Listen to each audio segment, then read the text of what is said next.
Dirgahayu Republik Indonesia. Kemarin sudah ikut lomba belum? Kita bersyukur buat 79 tahun penyertaan Tuhan yang sempurna buat bangsa Indonesia. Amin. Hari ini tema yang diberikan adalah membangun benteng pertahanan. Apa saudara? Membangun benteng pertahanan. Hanya saja waktu saya perjalanan mempersiapkan ini, ada suara di hati saya. Suaranya bilang begini, sekarang ini saatnya, waktunya bukan lagi bangun pertahanan, tapi sekarang waktunya untuk melawan. Waktunya untuk apa sudah?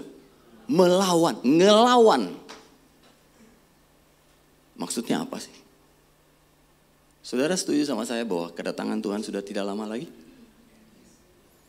Tanda-tanda kedatangan Tuhan semakin hari semakin nyata. Nah itu sebabnya kita harus mempersiapkan diri baik-baik untuk kita mempersiapkan kedatangan, menjelang kedatangan Tuhan. Nah satu hal yang kita perlu sadari, kalau Tuhan akan datang, berarti konsekuensinya iblis tahu bahwa waktunya sudah semakin dekat. Satu sisi Tuhan akan datang, tapi satu sisi yang lain iblis menyadari bahwa waktunya semakin dekat. Itu sebabnya kalau saudara menyadari ini, ke depan saudara akan melihat pekerjaan iblis semakin menggila. Karena dia tahu waktunya sudah semakin dekat. Inilah yang membuat depresi semakin banyak. Stres semakin melanda kondisi tubuh Kristus. Depresi banyak dialami oleh anak-anak Tuhan. Dan kalau saudara perhatikan dunia saat ini, dunia sedang gak baik-baik saja loh saudara. Dunia sedang mengejek Kristus. Siapa yang lihat Olimpiade pembukaan kemarin? Itu perjamuan terakhir itu dibuat sebagai bahan ejekan saudara. Belum lagi negara tetangga kita Thailand baru-baru ini apa? Melegalkan pernikahan sejenis. Dan kalau saudara ikuti, ada hamba-hamba Tuhan yang berjatuhan hari-hari ini. Nah, ini membuktikan bahwa iblis sedang kerja lembur. Tapi jangan takut, karena penyertaan Tuhan juga, karena penyertaan Tuhan buat kita juga gila-gilaan. Amin. Nah, kita perlu menyadari itu sebabnya iblis adalah musuh abadi semua orang percaya. Setuju nggak saudara? Iblis adalah musuh kita. Di mana dia nggak akan pernah bisa berteman dengan kita, percayalah. Kalau toh dia tolong kita, sebetulnya yang dia incar nyawa kita. Pernah dengar begini? Iblis itu kalau tolong, kasih pertolongan nggak pernah gratis. Dia bisa kasih kekayaan, dia bisa kasih kesehatan, dia bisa kasih apa yang sepertinya Tuhan berikan. Tapi ujungnya selalu nggak enak. Karena dia bukan kawan, dia lawan. Saudara pernah lihat film Casper kah? Itu yang katanya ada hantu yang baik. Gak ada hantu yang baik di dunia ini saudara. Semua hantu jahat. Nah, kita perlu sadari ini. Kalau kita peka hari-hari ini sebenarnya iblis sedang mengaum sepertinya. Coba kita lihat 1 Petrus 5 ayat 8.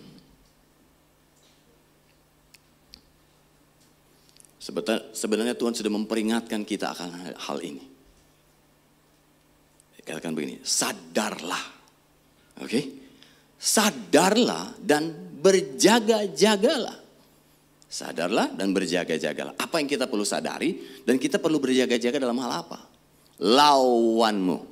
Jadi jelas di sini dikatakan iblis itu bukan kawan, iblis itu lawan. Si iblis berjalan apa? Keliling. Keliling kemana? Dia ngelilingi kita loh tiap hari. Dia bukan lagi keliling dunia, lagi ikut tur. Enggak. Saudara dan saya sedang dikelilingi setiap hari. Sama seperti singa yang mengaum-ngaum dan mencari orang yang dapat ditelannya. Dia sedang apa saudara? Keliling. Kalau dalam terjemahan lain dikatakan mondar-mandir. Nah hari ini kalau kita peka, sebenarnya iblis sedang mengaum sepertinya. Dan kita perlu pahami, ketika seekor singa mengaum, itu mengintimidasi seluruh binatang yang ada di hutan. Aumannya aja itu udah bikin takut, saudara. Nah kalau kita sadar hari-hari ini sedang iblis mengaum di telinga kita, dia mengaum membuat kita menjadi takut masa depan. Takut tentang segala hal. Dan akibatnya apa? Banyak orang percaya yang hidup dalam ketakutan dan hidup dalam intimidasi. Saya berharap nggak ada satu orang pun di sini. Tapi saya jumpai banyak sekali sudah. Contoh mama saya yang saya pikir kuat, ternyata orang ketakutan. Sudah, hari-hari ini begitu banyak yang kita lihat. Menakutkan di sekeliling kita. Jangan yang terjadi di sekeliling kita deh. Yang jauh di sana, kita bisa nonton, kita bisa dengar beritanya, itu membuat kita takut loh. WhatsApp grup, sudah bisa terima hal-hal yang menakutkan. Betul? Makanya saya bilang sama mama saya, jangan pernah buat video. Karena ya di WhatsApp grup orang bisa kirim macam-macam. Pembunuhan lah, kecelakaan lah. Itu membuat ketakutan loh sudah. Nah, waktu saya merenungkan ini, saya jadi ingat satu peristiwa. Ini sudah disinggung juga minggu lalu. Dalam 1 Samuel 17. Saya percaya kita pernah membaca kisah heroik ini. Saya pilih beberapa ayat untuk kita renungkan pagi hari ini. Kisah yang sangat terkenal. 1 Samuel 17 ayat yang ke-4. Saya akan bacakan. Lalu tampillah keluar seorang pendekar dari tentara orang Filistin. Namanya siapa saudara? Goliat. Tingginya 6 hasta sejengkal. Itu kurang lebih 3,2 meter. Jadi kita tahu dia keluar, dia nantangin, dia intimidasi Saul dan bangsa Israel pada saat itu. Lalu ayat 10. Pula kata orang Filistin itu, aku menantang hari ini barisan Israel. Berikanlah kepadaku seorang supaya kami berperang seorang lawan seorang. Jadi dia bilang duel aja, gak usah perang. Kasih satu orang, kita duel, 1 lawan 1. Yang menang, bangsanya yang menang. Ayat 11 bilang begini. Ketika Saul dan segenap orang Israel mendengar. Tadi di 1 Petrus bilang apa? Iblis itu sedang mengaum. Mendengar perkataan orang Filistin itu. Apa yang terjadi? Maka cemaslah hati mereka. Dan sangat ketakutan. Nah, yang tragis ayat 16. Orang Filistin itu maju mendekat pada pagi hari. Dan pada petang hari. Jadi 2 kali sehari. Kayak orang makan obat. Pagi tampil. Dia intimidasi. Dia takut-takuti. Kabur. Sore tampil lagi. Demikianlah ia tampil. Berapa lama saudara? 40 hari. Lama loh saudara 40 hari. 1 bulan 10 hari. 40 hari. Tiap hari kejadiannya kayak begitu. Saya mau tanya. Pada saat itu. Saul dan bangsanya semakin hari semakin kuat atau semakin hari semakin takut? Takut. Semakin ngeper kata orangnya. Semakin ciut. Nah apa yang kita bisa pelajari dari kasus ini saudara? Saya melihat banyak sekali orang percaya. Yang hari-hari ini bersikap mengalah terhadap serangan iblis. Saul gak ngapa-ngapain. Ditekan. Dia ngapain? Diam aja. Makin takut. Dan rupanya kisah ini terjadi lagi di zaman sekarang. Mungkin saudara bilang begini, itu mereka, kalau saya enggak. Sadarkah saudara bahwa saudara sedang diserang oleh iblis? Dengan ketakutan, dengan kecemasan, dengan banyak hal. Dan ini membuat kita takut. Nah masalahnya adalah banyak orang percaya yang hari-hari ini bersikap mengalah terhadap serangan iblis. Itu makanya saya tadi katakan di awal, ini udah bukan waktunya kita bertahan, tapi waktunya kita menyerang. Bertahan terus lama-lama apa? Ujungnya apa? Terpojok. Tapi waktunya kita melakukan apa?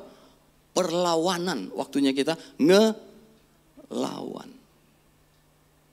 Nah, kita perlu sadari begini. Kita harus mengalah itu kepada sesama. Tidak berlaku kepada iblis. Setuju? Kalau kita ini kebalikannya masalahnya. Sama setan kita ngalah. Kalau sama sesama, kita nggak pernah mau ngalah. Betul? Saking nggak mau ngalah. Mau makan malam di mana aja itu bisa ribut sudah. Yang satu pengen makan bakso, yang satu pengen makan pizza. Dua-duanya nggak ada yang mau ngalah sudah. Nah masalah gini, berapa banyak konflik-konflik yang terjadi dengan saudara seiman, dengan mertua, menantu dan anak, dengan teman di kantor. Dan ketika konflik itu terjadi, permasalahannya kita nggak pernah mau ngalah. Kita selalu maunya menang terus. Kita nggak pernah mau ngalah. Tapi kita ingat, Tuhan bilang kalau ngalah itu ngalah sama sesama. Kalau sama iblis, jangan pernah mau ngalah. Amin. Kita diintimidasi, ditakut-takuti, diserang pikirannya. Kita diam aja, kita nggak ngapa-ngapain. Coba ingat-ingat. Nah masalahnya Tuhan sebetulnya mengajari kita, kalau sesama kita ngalah, saling mengalah. Tapi kalau sama iblis, satu jengkal pun jangan mengalah. Amin. Tuhan gak pengen kita mengalah sama iblis. Mungkin saudara bilang sama saya begini, dasarnya apa Pak? Dasarnya ini. Coba kita lihat 1 Petrus 5 ayat 9. Lawanlah dia. Siapa dia? Iblis. Jadi jelas ayat ini bilang lawan. Berarti dengan kata lain gini, Tuhan gak mau kita diam aja. Kita harus bertindak. Apa tindakannya? Melawan. Kita selalu ngalah. Selalu ngalah. Dan saya mau tanya, kalau kita ngalah terus, akibatnya apa? Lama-lama kita ada di pojok. Dan ketika kita ada di pojok, dia tinggal santap kita. Jadi hari ini adalah waktu untuk kita melawan. Jadi jelas tadi dikatakan apa? Lawanlah dia. Saya nggak baca kalimat selanjutnya. Tapi minimal satu kata ini jadi rema buat kita pagi hari ini. Apa? Lawanlah dia. Saudara bisa ucapkan itu sama-sama? 1, 2, 3. Lawanlah dia. 1, 2, 3. Lawanlah dia. Jadi Tuhan maunya kita jangan ngalah. Jangan cuma diam. Bangsa Israel ketika dipimpin oleh Saul, Raja Saul pada saat itu, mereka nggak ngapa-ngapain masalah. Nggak berani ngelawan. Diam aja, makin terpuruk. 40 hari terjadi seperti itu. Saudara bisa nangkep sesuatu dulu sampai di sini? Mungkin saudara bilang begini, apa cuma satu ayat? Saya tunjukkan satu ayat lain. Coba lihat.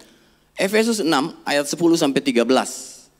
Kalau saudara baca ayat ini sepintas, nggak ada yang aneh. Tapi ketika saudara baca dengan pelan-pelan teliti, saudara akan terkejut. Terkejutnya apa? Karena kata lawan diulang berkali-kali di sana.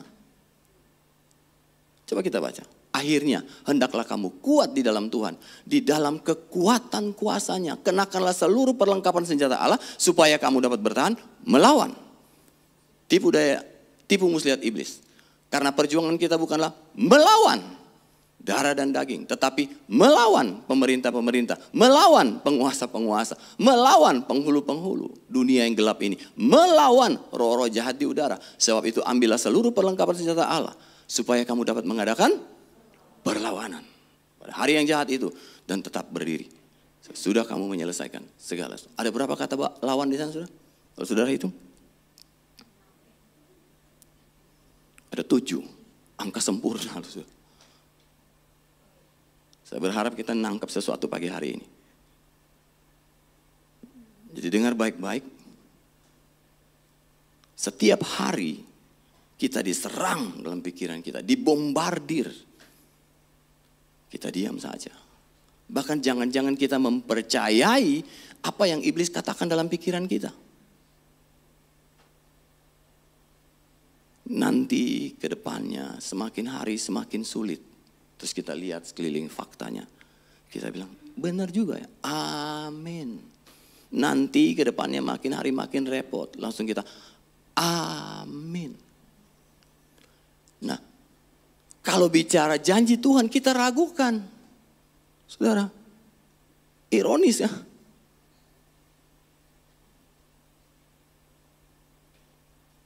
Jadi jangan mengalah sama mantu, sama mertua, ngalah aja. Muka-mukanya bukan muka-muka konflik sama mertua kan? Ngalah aja, ngalah itu indah kok. Tapi selama sama sesama. Ingat, perlawanan kita bukan melawan darah dan daging. Tapi apa? Pemerintah, penguasa, roh-roh jahat, penghulu. Itu lawan kita.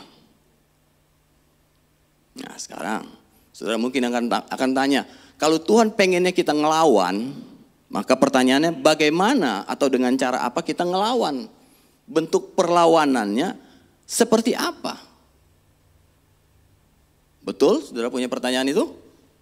Nah, yang pertama, coba kita kembali ke 1 Petrus 5 ayat 9. Lawanlah dia dengan apa saudara? Iman yang teguh. Jadi yang pertama, untuk melawan iblis, itu dibutuhkan iman yang teguh.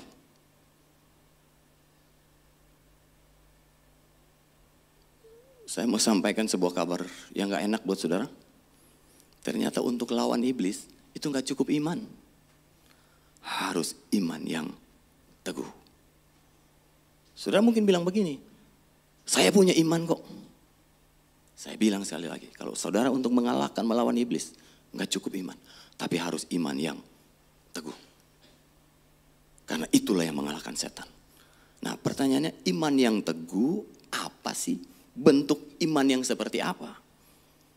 Saya coba lihat di KBBI, Kamus Besar Bahasa Indonesia, apa sih arti kata teguh? Teguh, kokoh kuat, erat kuat, kuat berpegang. Nah, yang terakhir ini memberkati saya. Tetap tidak berubah. Jadi ternyata untuk melawan iblis butuh iman yang tetap tidak berubah. Iman yang kalau kata orang Sunda. Kapan saudara dibilang kekeh? Nggak mau ngalah. Diajarin nggak mau. Dibilangin nggak mau. Pokoknya kekeh. Ini ya ini. Itu namanya kekeh. Saudara sadar? Untuk menghadapi setan itu nggak cukup iman. Perlu iman yang kekeh. Ya. Ini kekeh dalam arti yang positif saudara ya. Karena kekeh sering diartikan negatif. Keras kepala yang negatif begitu. Tapi ini kita butuh iman yang kekeh artinya tetap tidak berubah.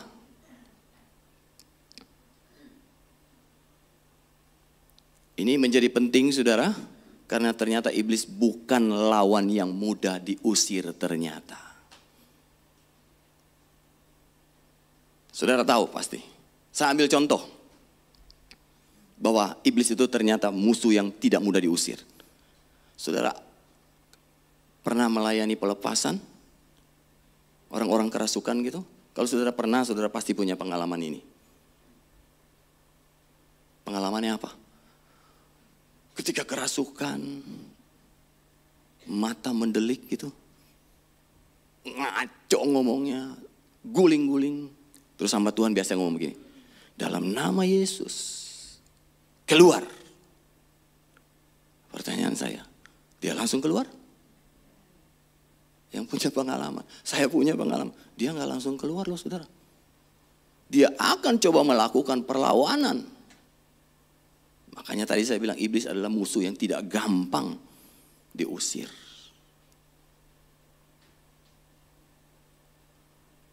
Apakah dia harus keluar nggak saudara? Dia harus keluar nggak saudara? Harus. Karena firman Tuhan bilang begini, tanda-tanda ini akan menyertai setiap orang percaya bahwa mereka akan mengusir setan. Nah kenapa sepertinya tengkingan kita itu kok nggak manjur saudara? Karena dia sedang memanipulasi kita. Dia ingin menggoyahkan iman kita. Saya pernah ngalamin itu. Ini kayaknya kurang manjur ya. Udah dalam nama Yesus. Tapi kok dia tambah ngamuk gitu saudara. Begitu ditengking gak mau. Kok gak mau gitu. Dia ngelawan sampai titik darah yang terakhir saudara. Karena sebetulnya di alam roh dia itu nguatin. Dia udah gak kuat. Kan tadi kita bilang dia harus keluar. Dia nguatin saudara. Untuk membuat kita goyah. Membuat kepercayaan iman kita goyah. Dan banyak sekali orang percaya yang akhirnya goyah. Jadi kalau dia serang pikiran saudara, ngapain? Lawan. Kalau saudara tengking, dia langsung ngacir? Enggak. Tapi kita mesti sadari memang iblis adalah musuh yang tidak mudah diusir. Kalau dia tekan lagi, kita lawan lagi. Biasanya dia bilang begini, lihat tuh faktanya, lihat tuh kenyataannya, apa benar? Benar, saudara. Nah itulah yang dimaksud dengan iman yang teguh, iman yang kekeh, nggak mau ngalah sama setan masalahnya. Kita ini gampang ngalah.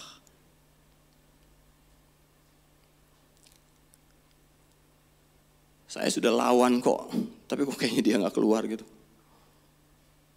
Hari ini kita mesti ngerti, dia musuh yang tidak mudah kita lawan. Ya.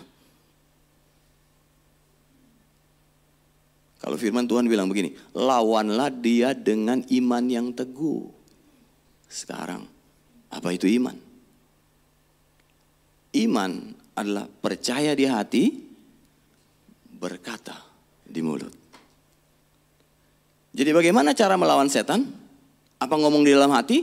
Enggak, saudara harus ngomong pakai mulut. Banyak orang dalam hati, saudara. Dan saya bilang ini salah. Iman itu enggak berkata dalam hati. Iman itu percaya di dalam hati dan mengaku di mulut. Saya ulang. Iman itu adalah percaya di hati dan mengaku di mulut. Jadi kalau saudara mau lawan dia dengan iman yang teguh, berarti saudara apa? Enggak cukup berkata dalam hati. Harus ngaku dengan mulutmu. Oke? Saya tunjukkan ayatnya. 2 Korintus 4 ayat 13. Namun karena kami memiliki roh iman yang sama seperti ada tertulis, aku percaya sebab itu aku berkata-kata. Jadi sebetulnya Tuhan bilang begini, kalau kamu percaya, kamu berkata-kata. Jadi cara ngelawan iblis adalah apa? Dengan iman yang teguh, dengan apa? Percaya di hati dan mengaku di mulut.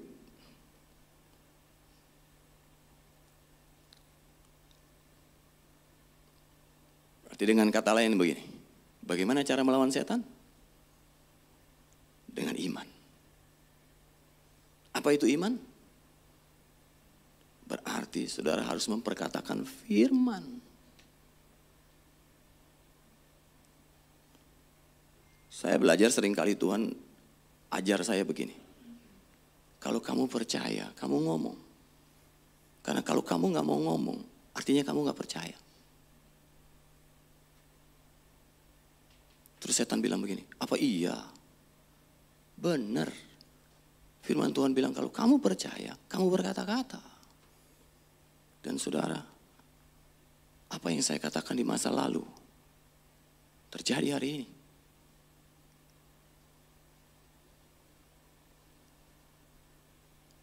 Jadi iman itu bukan ada dulu baru ngomong, tapi ngomong dulu baru ada.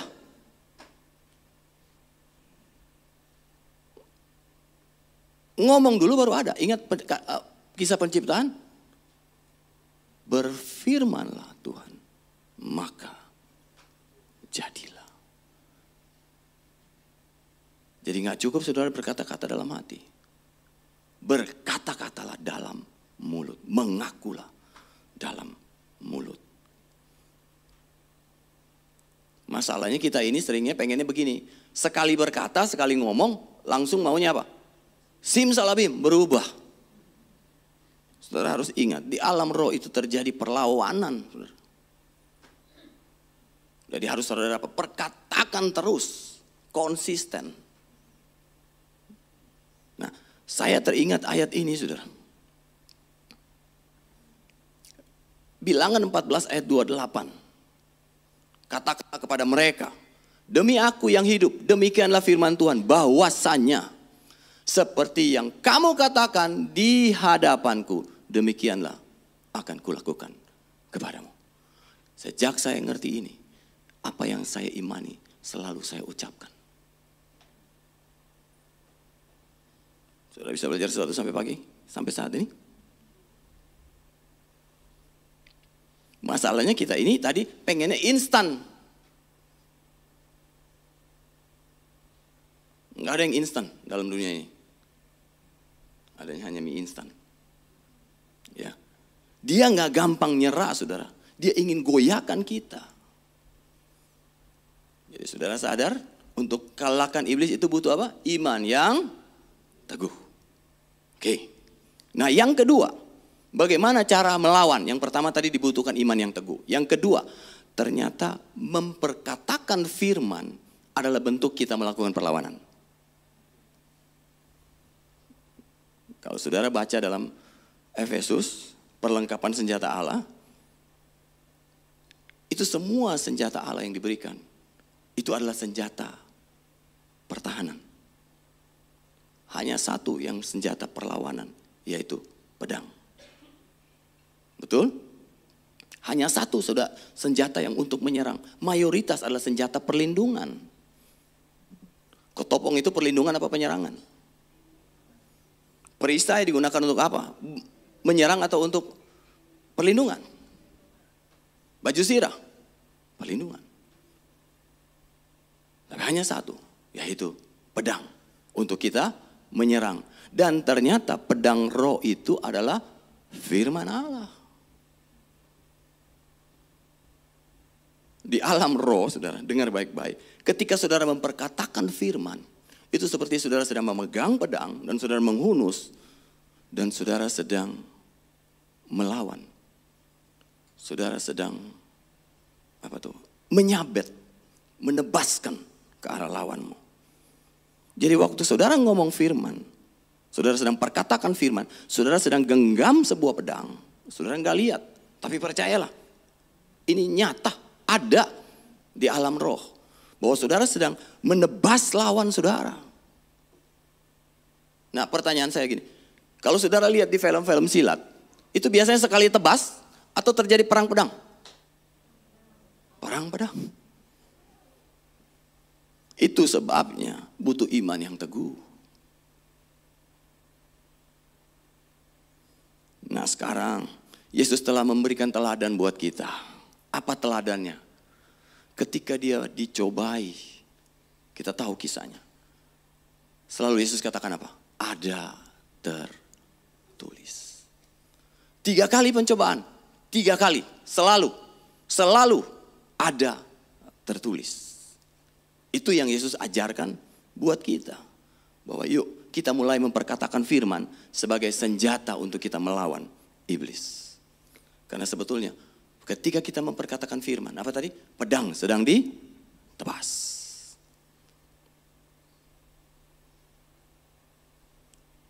Untuk itu,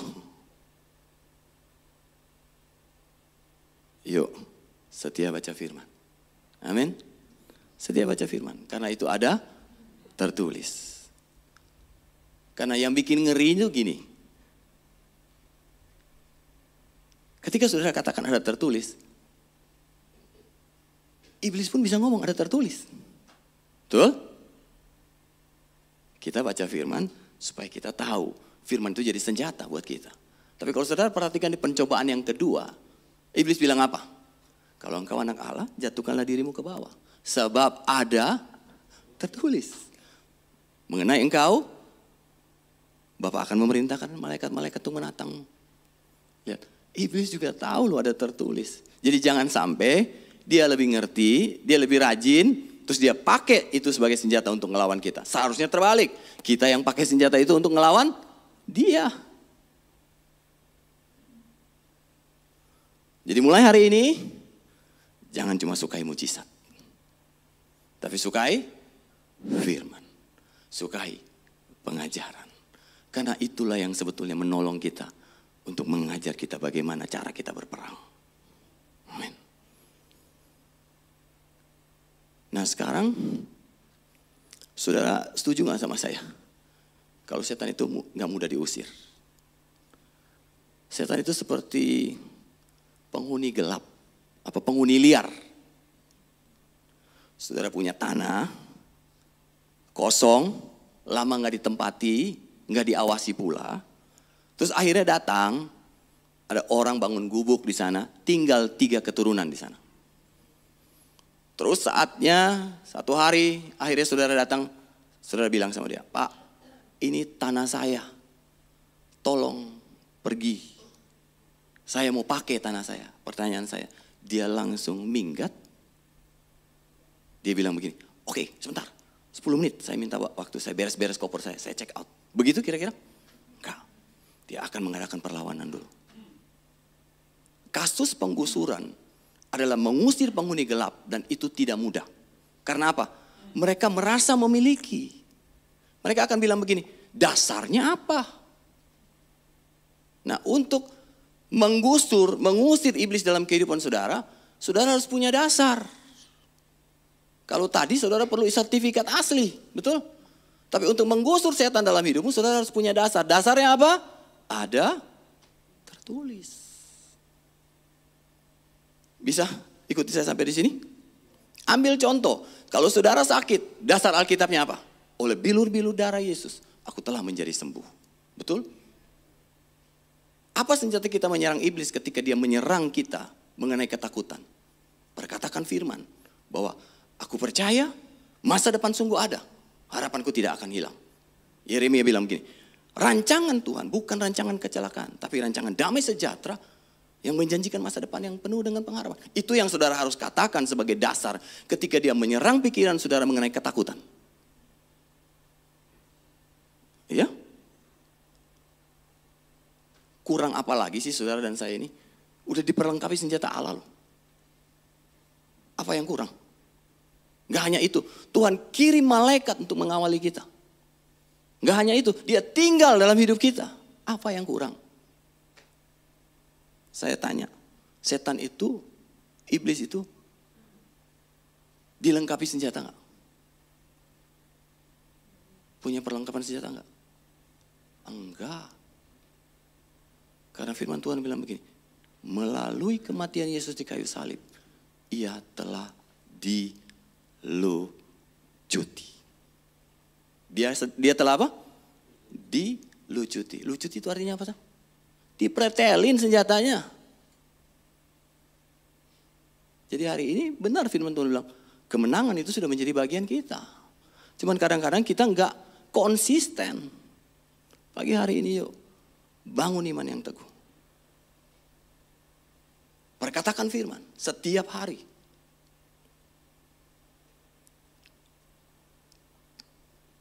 Nah coba kita lihat ini sekarang. 1 Samuel 17 ayat 44 sampai 46. Saudara, cukup panjang, saya akan bacakan secara cepat. Ketika saya baca ini saya bilang ini luar biasa banget. Tuhan ajar sesuatu, saudara. Kalau 40 hari Goliat mengintimidasi Saul dan seluruh tentaranya, nggak ada yang berani lawan. Betul? Diintimidasi, ditantangin, nggak ada yang berani ngelawan. Semua diam aja, sunyi senyap. Nah, apa yang terjadi ketika Daud hadir di medan perang? Daud mendengar ancaman yang sama nggak? Sama. Pula kata orang Filistin itu berkata kepada Daud. Jadi spesifik, ini udah ngomongin ke Daud. Si Goliat ngomongnya, hadapilah aku. Maka aku akan memberikan dagingmu kepada burung-burung itu. Burung-burung di udara dan kepada binatang-binatang di padang. Hadapilah aku. Bikin ngeper gak sudah? Bikin ngeper. Tapi bedanya Saul sama Daud apa? Kalau Saul diam aja. Gak ngelawan. Tapi apa yang diajar sama Daud? Tetapi Daud berkata kepada orang Filistin itu, engkau menantang aku dengan pedang dan tombak dan lembing. Tetapi aku mendatangi engkau dengan nama Yesus semesta alam, Allah segala barisan Israel yang kau tantang itu. Hari ini juga Tuhan akan menyerahkan engkau ke dalam tanganku dan aku akan mengalahkan engkau dan memenggal kepalamu dari tubuhmu. Hari ini juga aku akan memberikan mayatmu dan mayat tentara orang Filistin kepada burung-burung di udara dan kepada binatang-binatang liar. Supaya seluruh bumi tahu bahwa Israel. Nah, apa yang kita bisa pelajari dari percakapan ini, saudara? Daud gak kasih kesempatan buat Goliat ngomong. Dia langsung bantah, dia langsung interupsi. Betul kalau saudara ikuti percakapan ini? Makanya tadi saya bilang beda sama Saul. Saul diam aja, gak ngelawan. Dia tekan, tapi Daud langsung lawan. Jadi jangan kasih kesempatan. Ketika ada intimidasi itu muncul dalam pikiranmu. Apa? Melawan. Beberapa waktu yang lalu, saya sedang nyetir, saudara. Tiba-tiba begini dalam pikiran saya. Das muncul aja. Nanti kalau gini gimana? Kalau kejadiannya begini gimana? Itu semuanya apa, saudara? Cengli, masuk akal. Nanti kalau gini gimana? Saya tahu ini serangan iblis. Langsung saya bilang ini, setan, diam kamu. Karena saya lebih percaya penyertaan Tuhan dalam hidup saya daripada saya mempercayai kemampuanmu untuk menakut-nakuti aku. Karena saya lebih percaya, saya lebih takut akan Tuhan daripada takut akan engkau. Diam. Jadi jangan kasih kesempatan. Jangan menolak untuk melawan, tapi ngelawan. Saya berdoa pagi hari ini supaya kita mau belajar untuk apa? Berdebat sama setan. Mau sudah? Masalah kita ini gak pernah berdebat. Kalau sama orang kita debat terus. Kita gak mau ngalah. Untuk hal yang gak penting pun kita debat, gak ada akhirnya. Tapi kalau sama setan, di pagi hari ini, dari percakapan tadi, kita jangan kasih kesempatan. Setuju sama saya? Ada hamba Tuhan yang bilang begini, kalau setan ingatin masa lalumu, katakan sama dia tentang masa depannya. Jadi saudara setuju bahwa setan itu bisa diserang balik? Kalau dia serang kita, jangan ngalah. Jadi hari ini, saudara pulang, jangan tunggu besok. Nanti pulang aja. Bisa tiba-tiba dalam pikiran mau gini. Kalau ini gimana ya? Kalau ini gimana ya? Betul? Karena memang dia menyerang saudara dan saya setiap saat. Nah, mari kita belajar untuk kita perkatakan dalam nama Yesus. Saudara ucapkan firman. Mungkin saudara bilang begini, tapi kalau saya nggak ingat firmannya gimana? Ucapkan imanmu. Ucapkan imanmu. Kalau dia serang mengenai ketakutan, perkatakan imanmu tentang masa depan. Kalau dia serangmu dengan kenajisan, ucapkan imanmu tentang kekudusan. Ucapkan sesuatu yang berlawanan atau terbalik dengan apa yang dia serang dalam hidupmu. Jadi kalau dia bilang, kamu akan bangkrut. Dalam nama Yesus, aku akan berhasil. Amin. Saudara lagi perang dalam roh loh. Dan saudara mau diam aja. Gak mau perlawanan. Yang ketiga yang terakhir. Yang pertama tadi bagaimana cara kita melawan? Lawanlah dia dengan iman yang teguh. Iman yang tetap tidak berubah. Iman yang kekeh. Artinya apa? Kita nggak mau ngalah sama setan. Dan setan pun ternyata nggak gampang ngalah sama kita. Tuh, saudara sampai di sini? Setan itu cuma ngalah sama orang yang imannya teguh. Permasalahannya, kalau saudara nggak teguh imannya, itu jadi makanannya dia loh.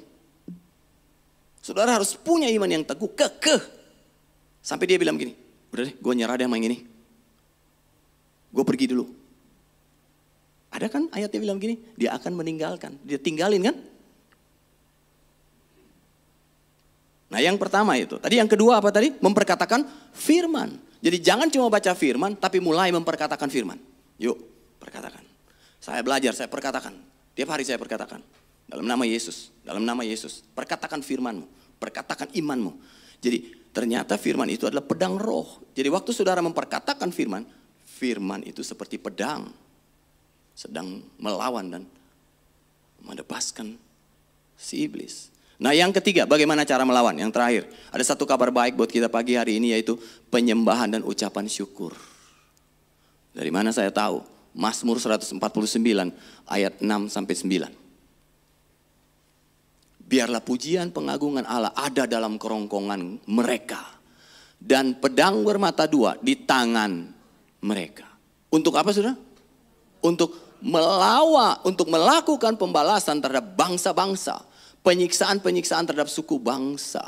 Untuk membelenggu raja-raja mereka. Raja-raja mereka itu siapa? Raja-rajanya iblis. Membelenggu raja-raja mereka dengan rantai. Dan orang-orang mereka yang mulia dengan tali-tali besi. Untuk apa? Melaksanakan terhadap mereka hukuman seperti yang tertulis. Hukuman seperti yang tertulis. Itulah semarak bagi semua orang yang dikasihinya. Haleluya. Kalau saudara perhatikan ayat ini sebetulnya. Tuhan sedang mengajari kita. Tuhan sedang membuktikan sama kita begini. Bahwa ternyata pujian penyembahan itu adalah alat yang membuat iblis tersiksa. Saudara mau nyiksa iblis? Naikkan pujian dan penyembahan. Ucapan syukur. Saudara suka nyanyi di rumah gak? Kita ini masalahnya nyanyinya jangan pas seneng dong. Kita kalau lagi cuan, kita bisa nyanyi, lompat, tepuk tangan. Kita begitu happy. Tapi justru ketika saudara dalam tekanan dan saudara mengambil keputusan untuk menaikkan pujian, ucapan syukur, itu artinya saudara sedang melawan. Praktek yuk. Ada titik-titik terendah dalam hidup saya. Tekanan begitu berat. Hilang pengharapan, putus asa saudara. Udah doa gak tahu ngomong apa. Tapi saya ambil keputusan untuk saya menyanyi. Anak kami yang pertama menikah di Jakarta. Itu pernikahan yang sudah tertunda 2 kali. Jadi kalau ditunda lagi itu tunda ketiga karena pandemik. Saya lagi di Singapura, bawa anak kami yang kedua untuk berobat. Saya pengen sekali hadir anak saya menikah, anak pertama. Dan untuk berangkat dari Singapura balik ke Indonesia, saya harus membuktikan saya punya sertifikat hasil pengecekan COVID-19 negatif. Dan pada saat itu saya sedang positif COVID. Saudara tahu apa yang saya lakukan? Saya lakukan tes swab 3 hari turut-turut. Swab loh, bukan antigen. Dan di sana mahal.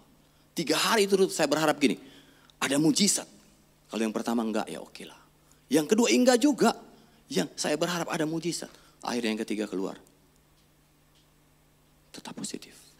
Dan akhirnya saya memutuskan untuk kami enggak hadir di pernikahan anak kami yang pertama, saudara. Ada titik-titik terendah dalam kehidupan saya. Saya ingat lagu ini. Ketika aku berbeban berat, ku datang kepada Yesus. Saudara, kalau nyanyi lagu ini lagi enak, itu mudah banget, saudara. Tapi ketika dalam tekanan dan saudara nyanyi lagu ini, itu butuh iman. Yuk, jangan takut. Perkatakan. nyanyikan. Sebentar lagi saya selesai. Saya mau kasih tahu satu bocoran buat saudara pagi hari ini. Pujian yang paling powerful itu bukan di ibadah. Tapi justru dalam keseharian saudara. Saya sedang tidak menyepelekan praise and worship di ibadah. Bukan itu saudara. Tapi yang paling powerful dari itu adalah ketika saudara di rumah, saudara di kamar, saudara di kantor, saudara di dapur. Dan ketika sedang dalam tekanan dan saudara memutuskan untuk menaikkan ucapan syukur. Itu powerful. Karena apa? Saudara sedang ngelawan. Dan saya mau bilang itu gak mudah. Tapi kalau kita diam aja, kita gak belajar, kita gak praktekkan, akibatnya apa? Ditekan, kita diam aja, kita lama-lama terpojok, saudara. Tapi pagi hari ini yuk, ngelawan. Dengan apa yang pertama? Iman yang teguh. Yang kedua apa? Perkatakan firman. Yang ketiga apa? Naikkan ucapan syukur dengan penyembahanmu. Jadi kalau saudara yang false, suaranya jangan terintimidasi. Ada kabar baik buat saudara. Karena semakin false, semakin bagus. Kalau kita nyanyi false, mengganggu orang kan? Tapi saudara semakin false, saudara akan mengganggu si iblis. Dia akan pusing 7 keliling. Jadi ada kabar baik saudara buat kita pagi hari ini yang suaranya false. Jangan kecil hati. Ya, mungkin saudara bilang begini, tapi saya suaranya false. Kalau nyanyi mau bukan bagian saya. Tetap nyanyi. Naikkan mazmur, nyanyikan ucapan syukur. Karena yang saudara nyanyi, saudara persembahkan bukan buat orang. Tapi saudara persembahkan buat Tuhan dan Tuhan lihat hatimu. Amin. Dan disitulah kuasa itu bekerja. Saudara masih ingat kisah Yosafat waktu perang? Mereka perang enggak? Enggak. Cuma nyanyi. Tuhan bikin kalah semua pasukan musuhnya. Tuhan bikin hancur semua musuhnya. Jadi pagi hari ini jangan sepelekan pujian penyembahan.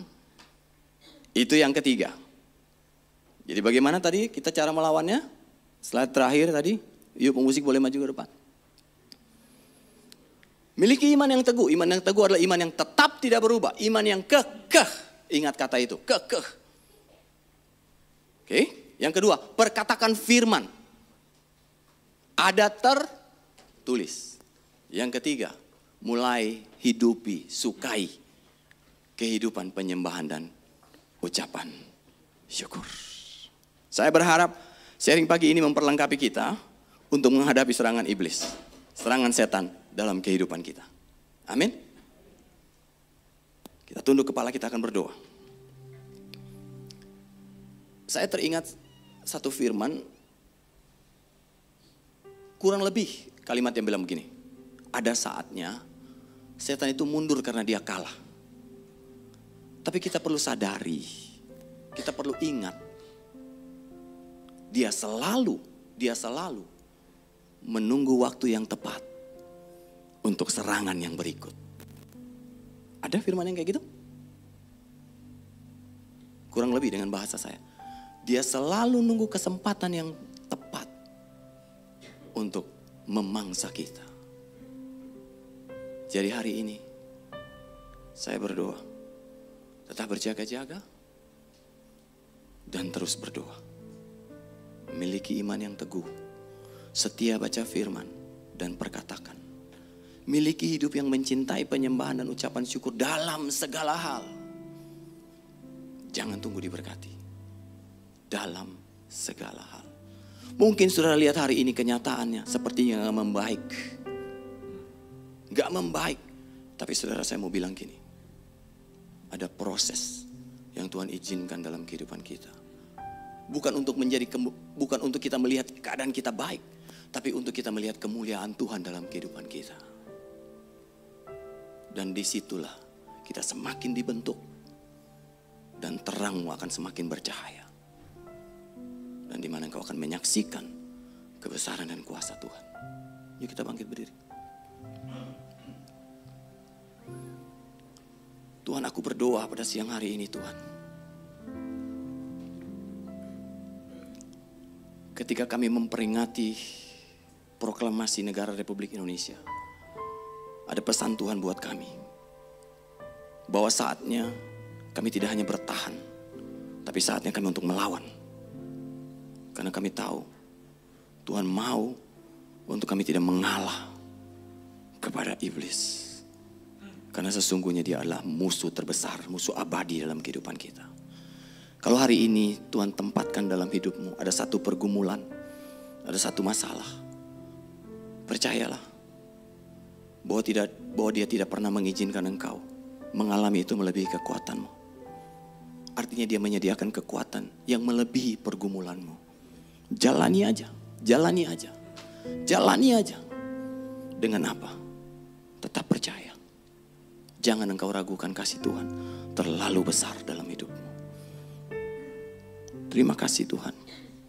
Aku bersyukur untuk firman-Mu pagi hari ini. Engkau terus nyatakan isi hati-Mu. Terima kasih ketika Engkau membuat mata hati kami terang.